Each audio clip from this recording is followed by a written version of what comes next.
Many of the commentators that I got a chance to listen to today are getting their early takes on this book called 2024, and the book's full title, 2024, How Trump Retook the White House and the Democrats Lost America, written by three people, Josh Dawsey, Tyler Pager, and Isaac Arndorf. Three folks with a very massive book. And a lot of folks are saying, what's left to do this? We've done autopsies, we've done reboots, we've done all these things. What's left to talk about the 2024 election and what it means? Well, these guys found some new pieces to bring into us to see behind the scenes, and it's a doozy for things going forward. This is another book that we'll see if I read or not. I've read a lot of Trump books over time, and more or less trying to get through him or past him in his time when he was out of office. Now he's in office, it seems like I'm living so much right now. But the real main push that people are putting right now, because they want people to buy the book or talk about it, is that the president actually said to aides and in various places, he might bomb the S out of Russia and China.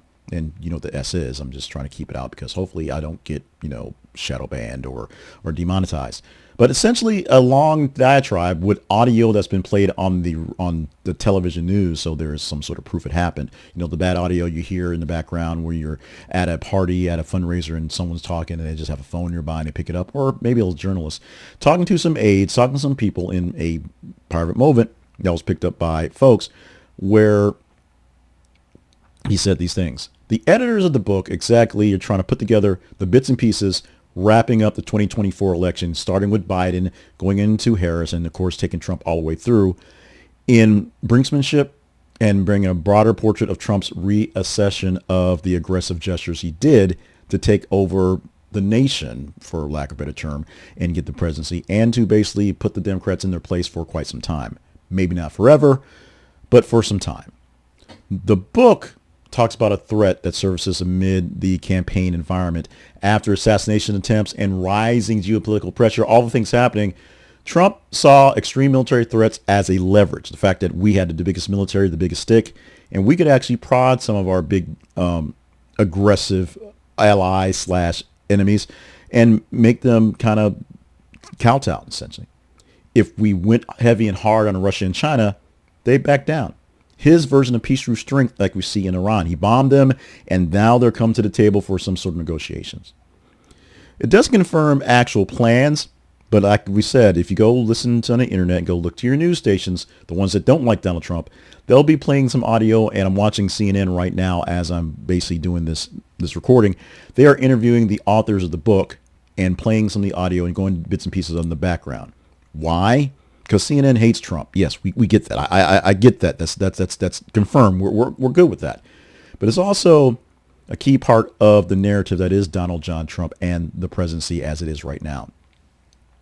Now, proponents are saying the rhetoric that Trump gives out, of course, we know he's vulgar. That's not really a problem. But basically what he says when his mind goes to it and where his mind is shows his approach of brutal clarity and the U.S. dominance in the world.